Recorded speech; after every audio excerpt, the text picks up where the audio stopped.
कहना चाहूँगा, देखिए आप मुझे थोड़ा ज़्यादा क्रेडिट दे रही हैं उस फिल्म में, इतना है नहीं।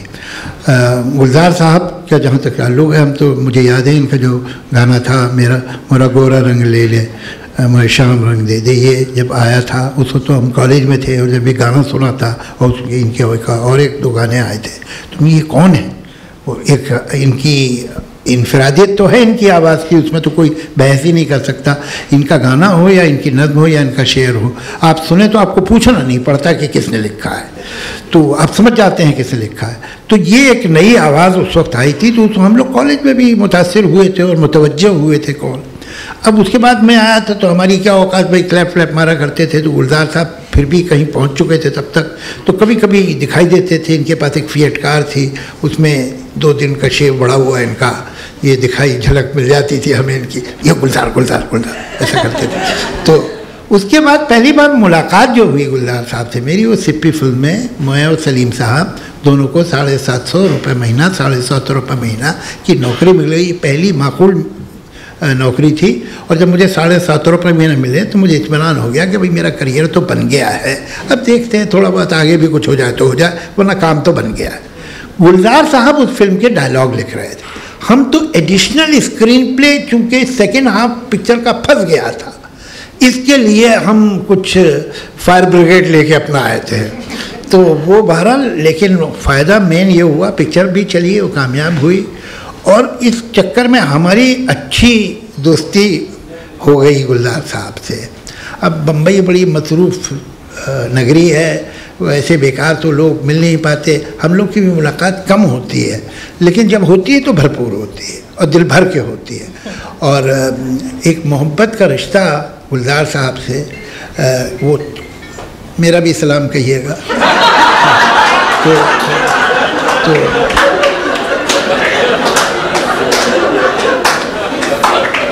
तो रहा हमेशा, और ये बहुत ये म्यूचुअल लव और रिस्पेक्ट जो है वो बहुत खूबसूरत रिश्ता है। गुलजार साहब से जो रिश्ता है वाकई कम होता है लोगों से, और हम जब भी मिलते हैं तो क्या लिखा है इसके बारे में भी बात करते हैं, एक दूसरे को सुनाते भी हैं। उसमें मेरा फ़ायदा ये है कि मुझे सब याद रहता है और इनको याद नहीं रहता तो मैं ज़्यादा सुनाता हूँ तो बहरहाल मैं गुलजार साहब आपसे दरख्वास्त करूँगा कि आप तशरीफ़ लाएँ। हो चुका है, आइए।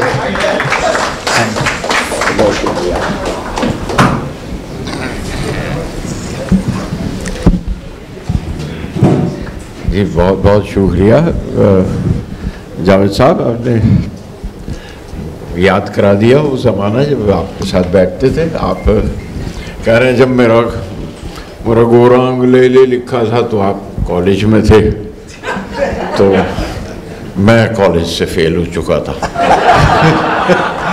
तो इसलिए तकरीबन साथ ही चल रहे थे, थोड़ा सा पीछे थे थोड़ा सा आगे। तो मैं नौकरी पहले ढूंढ ली फिल्म में आके बिमल्ला के साथ, और वहाँ से वो मौका लग गया था।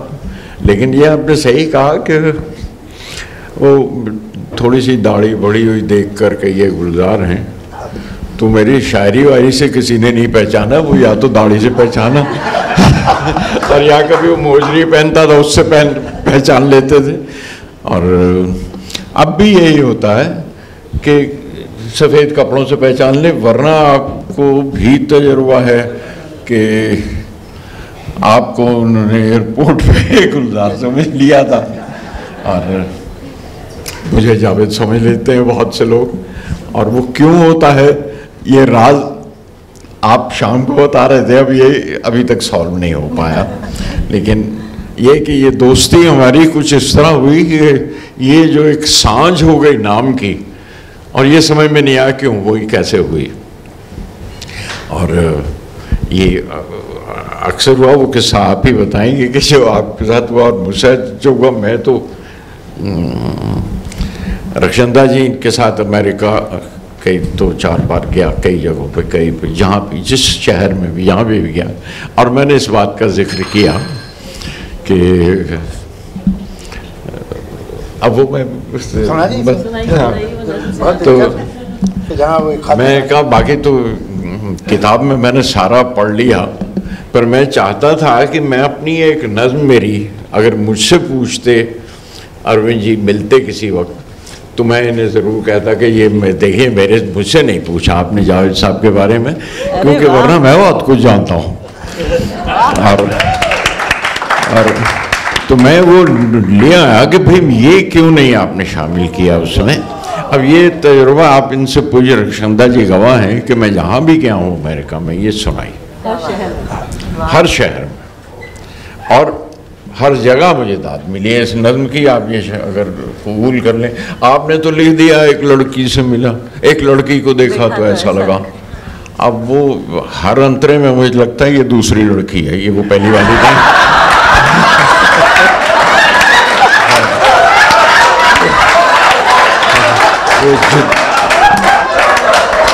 जितनी बार वो अपनी तस्वीर बदलते हैं तो ये तो कोई और लड़की है, तो हर बार लगता है। वो आपने कि जिंदगी धूप तुम घना साया, तब तक तो ठीक लग रहा था मुझे लग रहा था कहीं वाकई सही बड़े सीरियस हैं आप, आपसी घर की बात कर रहे हैं, ठीक कर रहे हैं, या अब घर की है या बाहर की है वो तो आप बेहतर जानते हैं। लेकिन जब एक लड़की को देखा तो ये महसूस हुआ मुझे कि आप बहरहाल अब सारी बातें क्यों कही जाए। और लेकिन मैं ये ज़रूर बताना चाहता था कि ये कैसे हुआ, या पहला हिस्सा आप बता देंगे या दूसरा हिस्सा आप बता दीजिएगा। ये कि एक लड़की को मैं भी मिला था एक लड़की को मैं भी मिला था, बड़ा अच्छा लगा मिलकर, मेरी मद्दाह थी, एक फ़ैन थी मेरी, वो मेरी शायरी की खूबियाँ पहचानती थी, मेरे मिसरे मेरी तशबीहें उसके दिल को छूती थीं, मेरे मिसरे मेरी तशबीहें उसके दिल को छूती थी, मुझे मिलकर अचानक बौखलाने लग गई थी। बड़ी नर्वस हंसी हंसकर कहा, मुझे डर है मैं अपना नाम ही ना भूल जाऊं। बड़ी नर्वस हंसी हंसकर कहा, मुझे डर है मैं अपना नाम ही न भूल जाऊं। बगलगीर हो के मोबाइल पे सेल्फी भी ले ली, गई तो नाम लेकर शुक्रिया कहकर गई, वो मेरा नाम ना था। गई तो नाम लेकर गई, वो मेरा नाम ना था। हमेशा से यही डर था कि वो कमबख्त मुझसे अच्छा लिखता है।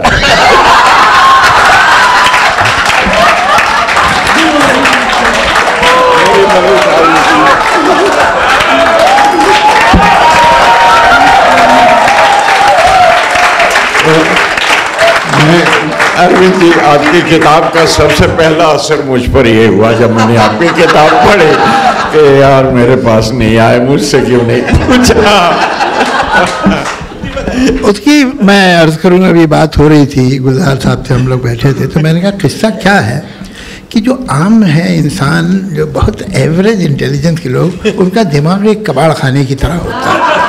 अब जो चीज़ मिली कबाड़ खाने में डाल दी, जो चीज़ मिली कबाड़, कुछ सिलसिले से नहीं रखते। अब कौन शायर है, अरे ये शायर है ना, वो हाथ डाला निकाला तो जो भी नाम निकल आया वो कबाड़ खा लेते, उसमें कोई सिस्टम नहीं है अंदर।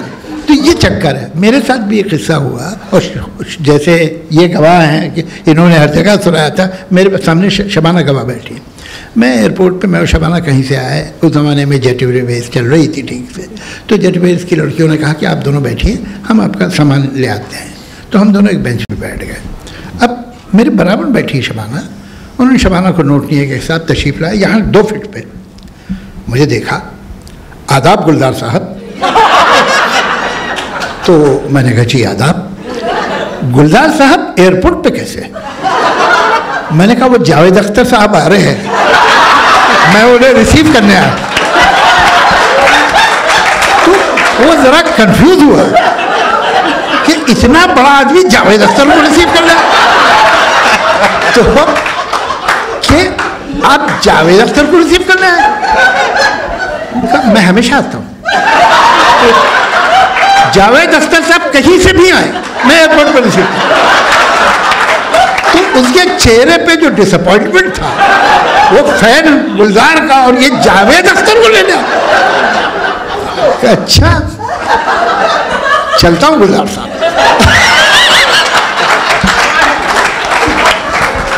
तो वो किस्सा ही है, वो किस्सा ये है कि जाहिर है कि हमारी सूरत भी नहीं मिलती और कुछ भी ऐसा नहीं कि आप इसे देख कह के धोखा खा जाए कि ये बिल्कुल एक शक्ल के लोग हैं, भाई क्या करें। वो सिर्फ ये है कि कबाड़ खाने में शायरों के सब नाम और पते एक जगह डाल दिए गए। अब वो खींचा तो उसमें जो भी निकला है।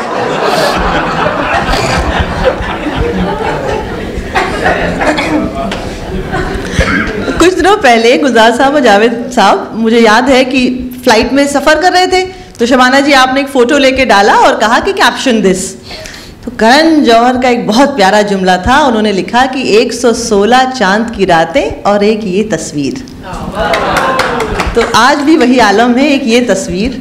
और हमारे कुछ अच्छे कर्म रहे होंगे कि हम आपके साथ स्टेज पे बैठे हैं, वरना हमारी कोई हैसियत नहीं कि हम आपके साथ बैठे। बहरहाल मैं उससे मिलकर पूछूंगा तुमने चांद किसको कहा और रात किसको कहा?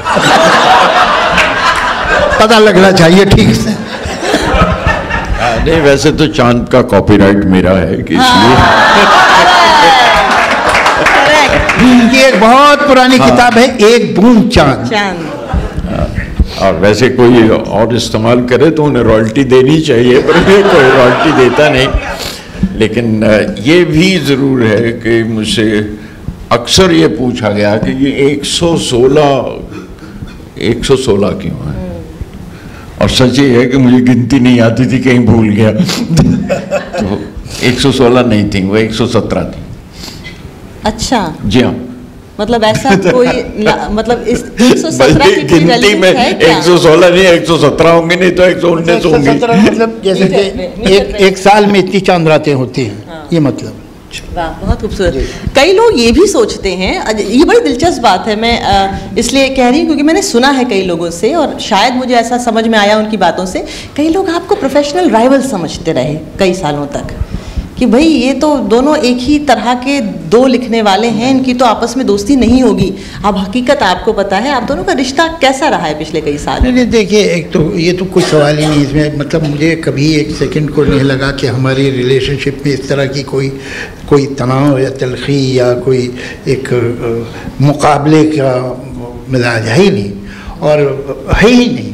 और दूसरी सच बात यह है कि हमारा लिखने का अंदाज भी बहुत अलग है, बहुत अलग। एक ही बात कॉमन है कि दोनों अच्छा लिखते हैं, बाकी जो है माफ़ कीजिएगा कितना मैं इंसार करूँ, अब झूठ तो नहीं बोलने लगूँगा ना ह्यूमिलिटी में, तो ये बिल्कुल अलग और कोई सवाल ही नहीं, उसमें कोई गुंजाइश ही नहीं है। बल्कि आप ये देखिए, हमेशा जो वाकई जैसे फैज़ और मजाज बेहतरीन दोस्त थे, बेहतरीन दोस्त थे। या आप ये देखिए कैफ़ी साहब और सलाल जाफरी, मतलब सगे भाइयों जैसा रिश्ता था उनका। तो ये कोई ज़रूरी नहीं कि अगर आप एक वोकेशन में हैं या एक काम में हैं तो आप दूसरे से जलने लगें। हसद सिर्फ उस आदमी में आ सकता है, जेलसी सिर्फ उस आदमी में आ सकती है जिसमें कहीं कुछ खुद एतमादी की, सेल्फ कॉन्फिडेंस की कमी है, वरना तो अच्छा काम देखेगा तारीफ़ करेगा। मैं तो कितनी बार हुआ, गुलजार साहब से पूछिए कि मैं एक गाना सुन रहा हूँ जो इन्होंने आज से 20 साल पहले लिखा था, कहीं मुझसे मिस हो गया और उसका एक अंतरा मैं सुन, तब मुझे समझ ये किसका गाना है, ये तो गुलजार साहब का है। मैंने इन्हें फ़ोन किया कि गुलजार साहब ये गाना आपने कब लिखा था, ये नहीं पूछा कि आपका गाना है कि नहीं, और ये तो कमाल का अंतरा है। ये सही कह रहा हूँ गुलजार साहब? जी जी। तो ये तो आप अगर एक अच्छी चीज़ को अच्छी चीज़ नहीं समझ सकते, अच्छे काम को अच्छा काम नहीं समझ सकते, तो ये आपकी बदनसीबी, उसे क्या फ़र्क पड़ने वाला। बल्कि ये अर्ज़ करूँ कि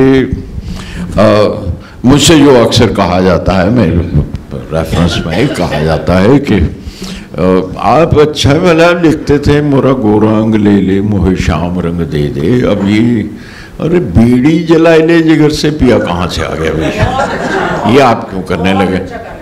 और मुझे जावेद साहब ने दाद दी थी, और यकीन मानिए कि बहुत से जो ऑडियंस में बैठे हुए पूछते हैं, और जब मैं उन्हें कहता देखे ये तो जावेद साहब को भी बहुत पसंद आया था, तो फिर खामोश हो गया, तो मुझे तो गवाही मिल जाती है। हम लोग जयपुर में एक बार थे, हम लोग एक ही स्टेज पे जयपुर में थे, और किसी ने कहा, तो मैंने कहा मैं आपको एक बात बता दूं कि मैं रश करता हूँ एनी हिम कि ये गाना उन्होंने लिखा, काश मैंने लिखा होता। ये कमाल का गाना है। वो गाने को देख के आप कह सकते हैं कि एक फिल्म के लिए लिखा गया है।